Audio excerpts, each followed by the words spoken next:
আসসালামু আলাইকুম রহমতুল্লাহ। সুপ্রিয় দর্শক, ছাত্রদলের সভাপতি রাকিব চাচা এমন একটা মন্তব্য করেছে যেটা নিয়ে রাজনৈতিক অঙ্গনে তোলপাড় সৃষ্টি হয়ে গেছে, ছাত্র অঙ্গনেও তোলপাড় সৃষ্টি হয়ে গেছে এবং রাকিব চাচাকে প্রকাশ্যে ক্ষমা চাইতে বলা হচ্ছে।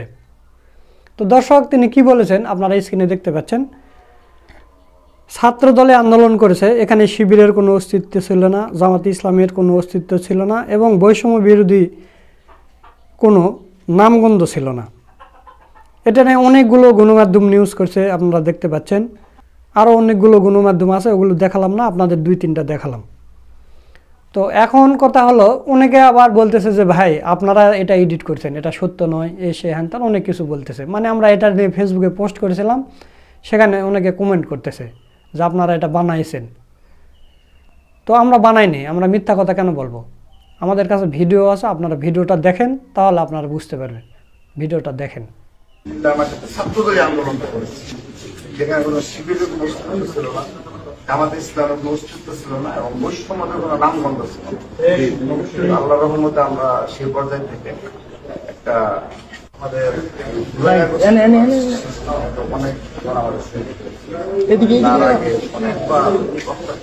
চেষ্টা করা হয়েছে।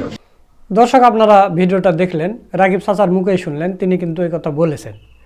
তো পাশে থেকে কয়েকজন আবার ঠিক ঠিক বলতেছে। তার মানে কি, এরা আন্দোলনের ধারে কাছেও যায়নি। এরা যদি আন্দোলনে যেত তাহলে অবশ্যই জামাত শিবির বা বৈষম্য বিরোধী ছাত্র আন্দোলনের নেতাকর্মীদের দেখতে পেত। এরা ঘর থেকে বেরোই হয়নি, বের হলে তো এরা ঠিক ঠিক বলতো না। রাকিব চাচা বলতেছে জামাত শিবির, এনসিবির মানে বৈষম্য বিরোধী ছাত্র আন্দোলনের কেউ ছিল না, কারো কোনো অস্তিত্ব নামগন্ধই ছিল না আন্দোলনে, শুধু ছাত্রদল আন্দোলন করছে। তখন এরা বলতেছে ঠিক ঠিক ঠিক। তার মানে কি এরা আন্দোলন গেছে? আর রাকিব চাচা একটা মিথ্যা কথা বলতেছে, এখানে বাধা দেওয়ার মতো কেউ নেই। কেউ তো একজন ওখান থেকে বলতে পারে না, এটা আপনার কথা উইথড্র করতে হবে, ভুল বলেছেন, আমরা সবাই মিলে আন্দোলন করেছি। একথা তো কেউ বললো না। একথা না বললে তারা কি বলতেছে, ঠিক ঠিক ঠিক, আপনি ঠিক কথাই বলেছেন। তো এরা নাকি এই জ্ঞান নিয়ে রাজনীতি করে, আবার শিবিরের বিরোধিতা করে। চিন্তা করতে পারেন, 38 বছর বয়সে যদি ছাত্র দলের সভাপতি থাকে তাহলে এই কথা বলাই স্বাভাবিক। তো প্রিয় দর্শক, এই বিষয় নিয়ে কঠিন প্রতিবাদ করছেন এবং রাকিব চাচাকে ধোলাই করছেন আমাদের বড় ভাই মোহাম্মদ সোলাইমান। তো চলুন আমরা তার ভিডিওটা একটু দেখে আসি।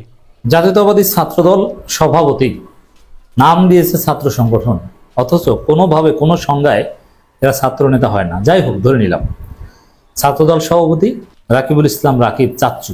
বিএনপি ছাত্রদলের এক একজন এক একটা নাম আছে, রাকিব চাচ্চু, কোচি নাসির, দৌড় টুকু, আবাসিক রিজবি।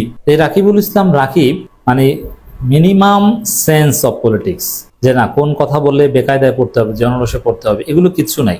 গাধার মতো এক একটা কথা বলেন। এগুলোকে ছেড়ে দিলে হবে না, তো এগুলো এক পর্যায়ে ছাত্রলীগ হয়ে উঠবে। ছাত্রদল কি করেছে আপনারা দেখেছেন না? নেত্রকোনায় বন্ধুর হবু বউকে ধর্ষণ করেছে, বন্ধুকে পুলিশকে সিস্টেমে পুলিশের কাছে ধরিয়ে দিয়েছে, পরে অবশ্যই গ্রেপ্তার হয়েছে। এই হচ্ছে ছাত্রদলের চরিত্র। ছাত্রদল নেতা রাকিব বলেছে ছাত্রদলে আন্দোলন করেছে, কুমিল্লায় যে বলেছে এখানে শিবিরের কোনো অস্তিত্ব ছিল না, কুমিল্লার কথা, জামাত ইসলামের কোনো অস্তিত্ব ছিল না এবং বৈষম্য বিরোধী আন্দোলনে কোনো নামগন্ধ ছিল না। এই কুমিল্লায় রক্ত ঝরেছে শিবিরের, জামাতের। কুমিল্লা আন্দোলনের মূল ভূমিকা পালন করেছে শিবির, জামাত, বিএনপি ছিল, ছাত্রদল ছিল, সবাই ছিল। যদিও সবচাইতে শক্তিশালী ফোর্স ছিল অরাজনৈতিক সাধারণ ফোর্স, যেটা বৈষম্য বিরোধী ছাত্র আন্দোলন ডাকে এসেছে। এমনকি কুমিল্লার আন্দোলনে, জুলাই আন্দোলনে বিএনপি, জামাত, শিবিরও নেমেছে বৈষম্য বিরোধী ছাত্র আন্দোলনের ব্যানারে। শিবির, জামাতের শত শত নেতাকর্মী গ্রেপ্তার হয়েছে। এমনকি বৈষম্য বিরোধী ছাত্র আন্দোলনের জাতীয় পর্যায়ে মূল নেতাদের বাড়ি সবার কুমিল্লা, বেশিরভাগই কুমিল্লার। সেই কুমিল্লায় জামাত, শিবির, বৈষম্য বিরোধী ছাত্র আন্দোলন কারো নাকি নামগন্ধ ছিল না, কেউ আন্দোলন করেনি, আর আন্দোলন করেছে বিএনপি ছাত্রদল। এটা ইতিহাসের জঘন্য মিথ্যাচার। অনেকে জবাব দিয়েছেন তথ্য বাবা। আমি এইসব তথ্য বাবা দিয়ে প্রতিবাদ করতে রাজি নেই। এই রাকিবকে ক্ষমা চাইতে হবে। তিনি কেন বলেছেন? এরা ইতিহাস বিকৃতকারী, এরা মিথ্যাবাদী।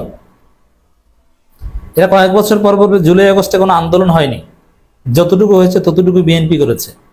রমিন ফারানা বলেছে না যে 37 দিনের আন্দোলনে হাসিনার পতন হয়নি, 37 দিনে কোনো বিপ্লব হয় না। কি মেধা এক একটা! সেই রমিন ফারানাই গর্দবের মতো কথা বলে আর এই যে রাকিবরা, এরা কিভাবে ঢাকা বিশ্ববিদ্যালয়ে চান্স পেয়েছে এবং কিভাবে পাশ করেছে কে জানে। এরা তো শুদ্ধভাবে অনেক ক্ষেত্রে বাংলায় উচ্চারণ করতে পারে। এটা কি উদ্ভট কথাবার্তা বলছে। সেই রবিন ফারহানা তো মেধাবী, বারিস্টার, কেউ বলে বালেস্টার।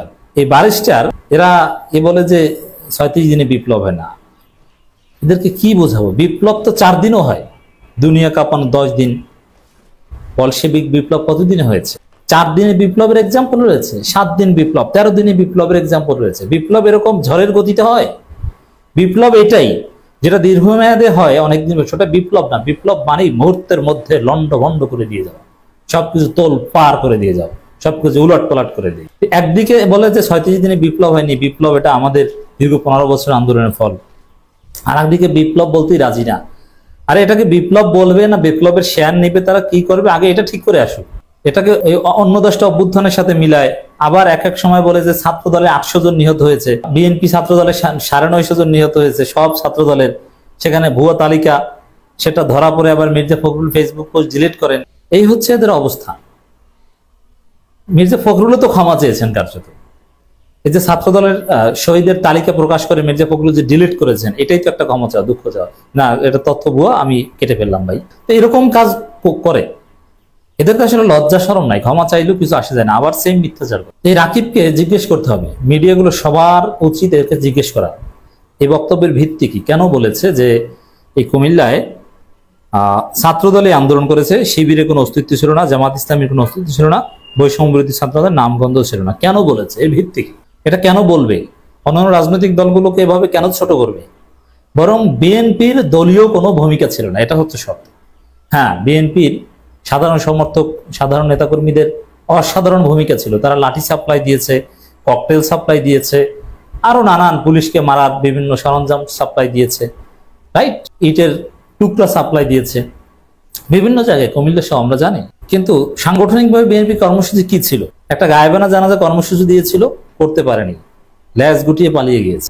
একটা বিক্ষোভ ঠিক মতো করতে পারেনি, কি করেছে? তাহলে অবদান কার, ভূমিকা কার? সত্যকে অস্বীকার করছে। এর বিরুদ্ধে আমাদের প্রতিবাদ করতে হবে এবং রাকিবকে ক্ষমা চাইতে হবে। সুপ্রিয় দর্শক, আপনারা সোলাইমান ভাইয়ের ভিডিওটা দেখলেন, তো সোলাইমান ভাইয়ের সাথে আপনারা একমত কিনা তা অবশ্যই কমেন্ট করে জানিয়ে দেবেন, এবং এই রাকিব চাচা সম্পর্কে আপনাদের মতামত কি সেটাও কমেন্ট করে জানিয়ে দেবেন। এই কথা বলে আজকের ভিডিও এখানেই শেষ করছি। পরবর্তীতে কোনো নতুন ভিডিও নিয়ে আবার আপনাদের সামনে আসবেন ইনশাল্লাহ। সকলকে ধন্যবাদ। আসসালামু আলাইকুম ওয়া রাহমাতুল্লাহ।